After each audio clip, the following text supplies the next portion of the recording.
We're going to be joined by Tim Johnson, who's president and CEO. Now, Granite Creek Copper is a Canadian exploration company. It's focused on the 100% owned Stu Copper-Gold-Silver project, which is in the Minto Copper District of the Yukon Territory. Now, following the presentation, Tim's going to join us, and he's willing to take on a few questions. So please, Tim and Granite Creek Copper, you can take it away.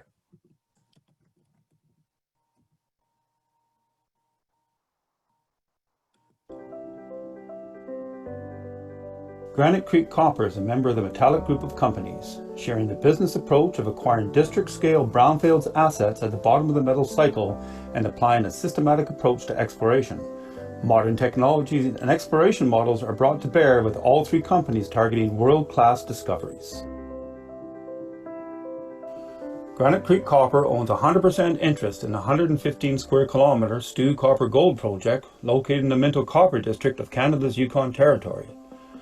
Located approximately 210 kilometers northwest of Whitehorse, Yukon's capital city, and 47 kilometers from the village of Carmacks, the property has excellent access to infrastructure with grid power and paved road less than 20 kilometers away. From the project's location in central Yukon, a paved highway leads to a deepwater port at Skagway, Alaska, complete with concentrate loading facilities. The high-grade Minto Copper District is home to the Pembridge Resources Minto Mine to the north and the advanced stage Carmacks project to the south, with Granite Creek Stu project sandwiched between them. The Stu property was acquired in January 2019 from a well-known Yukon prospector and represents the second largest claim holding in the district at 115 square kilometers. After property acquisition, the company worked quickly to advance the property by compiling a large historic database of soil samples, geophysics, trenching, and drilling. Key to this compilation was a treasure trove of data held in a private database that had never been released to the public. Desktop work on this data resulted in the development of 4 multi-kilometer scale targets, including a high-grade A zone with drill intercepts to 3.5% copper and 2.5 grams gold over 13 meters. The company's initial field program in the summer of 2019 confirmed the tenor of the mineralization and laid the groundwork for a 2020 program. Modern geophysical and geochemical techniques represent an opportunity for discovery by providing a more complete data set than acquired by previous operators. In February of 2020, the company was able to add a further piece by acquiring the raw data from a magnetic and radiometric survey that covered over 80% of the property. Initial review of the data has showed a correlation between mineralization and magnetic signature. Areas of high magnetic contrast show a correlation with known anomalies. Processing of data will allow the company to further refine drill targets and de-risk future drilling campaigns. A data sharing agreement signed with our neighbor Copper North allowed us to model various attributes, geophysical and geochemical, of a known deposit. This modeling, in conjunction with our own data compilation, allows us to design and refine exploration programs on our ground. In December 2019, Granite Creek, recognizing the synergies between the preliminary economic assessment stage Carmacks deposit and the company's adjacent Stu project, acquired a 30% ownership in our neighbor Copper North, giving our shareholders exposure to a high-grade copper-gold-silver resource. The company looks forward to attracting further interest and investment in the Minto Copper Belt and continues with a collaborative approach to development. The producing Minto Mine and advanced stage Carmacks deposit, along with the blue sky represented by the Stu project, make the district a compelling place to invest. If you look at it, the company has actually moved quite rapidly to get to the position that it is today. From our acquisition in the spring of 2019, the follow-up acquisition of a large private database, a signing of a data sharing agreement with Copper North, the quick development of 4 multi-kilometer target areas.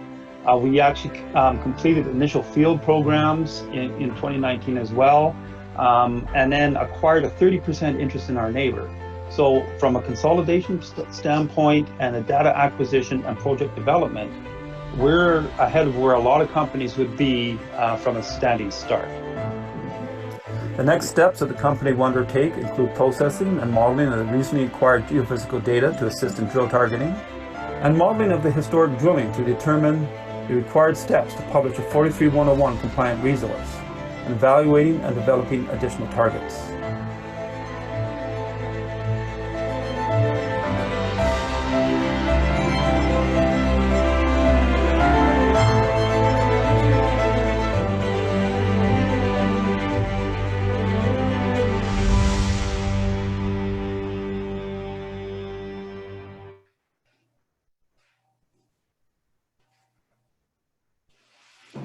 Excellent. Thank you for that. And welcome, Tim. How are you doing today? Oh, not too bad. Hanging in there. Great. Well, it's great to see you. And I like the background that you have going there. You have some experience on the Zoom platform.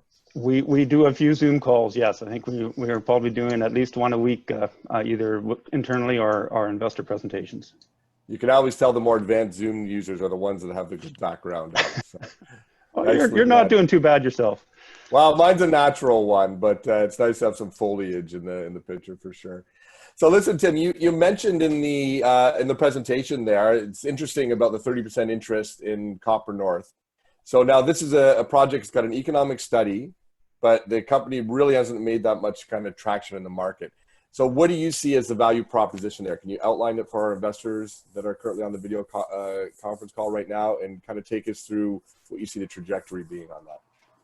Yeah, so I think from a potential consolidation story, I think when you look at the asset that Copper North has, they've got roughly a 7-year mine with a 4-year payback. And I think, we can probably reference Don's comments in the previous presentation. That's not a very good multiple.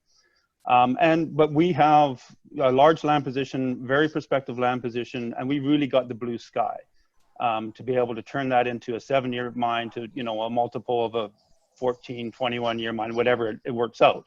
So, that's what we see the value proposition from purely a consolidation play in the district. Right. And kind of staying with that, what about the relationship with Pembridge to the north of you? They brought the Minto mine back into production. What's that relationship look like, and is that relevant?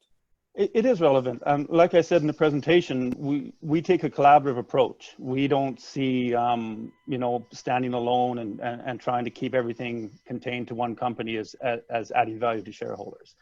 We're open to discussions with them. They have an operating mill. They have a limited mine life. I would think they would be looking south down the belt for further mill feed. That's what we like to think anyways. And, we keep an open dialogue, including sharing of infrastructure and just looking at how the belt itself can be developed the most efficient way.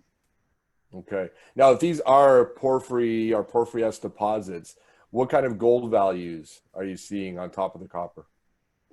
Right now, I mean, the Carmacks project to the south, their grades are just under 1% copper with between a 0.3 to a 0.5 grams gold. So it's a pretty good gold kicker. You're right, they are porphyry-esque, but they're not a porphyry anymore as far as we understand. It may have been a porphyry at one time, but the entire belt's been consolidated. It's been metamorphosed, and that event caused an upgrade of grade throughout the belt. So in a porphyry system, you might be running 0.3 to 0.5 copper. In these systems, you're running over 1%, and the gold comes along with that. Excellent. Well, you're certainly in a great jurisdiction. There's no question about that. We're looking forward to our thought leadership panel tomorrow, where we're going to do a deeper dive on what's going on in the Yukon. Now, you've just closed the modest financing as well. So why don't you take us through what you're planning for the rest of this year for the exploration season? I don't know if you need to reference COVID in that or not, if that's affecting anything. COVID is affecting things. It looks like the Yukon is starting to open up. They're targeting sort of phase 2, the beginning of next month. So we've got some tentative plans depending on how that opens up. That historic database that we acquired includes roughly 5,000 meters of core that was drilled in the A zone that has those really high grade hits. So we want to get at that core and do some re-assaying of that. Our understanding is only 20 to 25% of the core was ever assayed previously. And we know from personal communication with some geologists that have been on the ground that some of that unsampled core is mineralized. In 1980, they were looking for a pretty high cutoff. So they probably were only sampling stuff that was really juicy. So we want to go back and see what's there, really. It'd be our sort of first time to systematically go through the core and see if there is a resource there. That's the big question in our mind. Okay, excellent. And we're getting some questions coming in. Some more questions coming in. What are Granite Creek's plans for adding to the Carmacks resource to extend mine life? So the add to the Carmacks resource is to find the resource on our own Stu property, right? So primarily, like I said, we're going to look at the A zone where we've got historic drilling, and we're going to use the data that we've acquired, including the airborne magnetic data, to target a drill program. Now, ideally, that drill program would be late this fall, but again, it's dependent on COVID and our being able to get on the ground and develop the targets this summer before we jump to drilling. So I can't say definitively that we would drill this year. It's really depending on access at this point. Great. I have a fun one here that just came in. I mean, it points to the global nature of this conference, from the Yukon all the way to Cote d'Ivoire in West Africa. And this individual says, we do have an interesting greenstone belt for gold in Cote d'Ivoire in West Africa. I hope Granite Creek would be interested in it. You got to admire the moxie, and someone's using the platform to make a bit of a pitch to you. If you are interested, let us know. We can put you in touch with each other. Well, I don't think Granite Creek is, but it's a small industry, and I do know other companies who would be interested in Cote d'Ivoire, and maybe I could pass it on. Very good. Tim, thank you so much for your time. Really enjoyed the presentation. Enjoy the rest of the symposium and have a great rest of the week. Thank you very much. Cheers.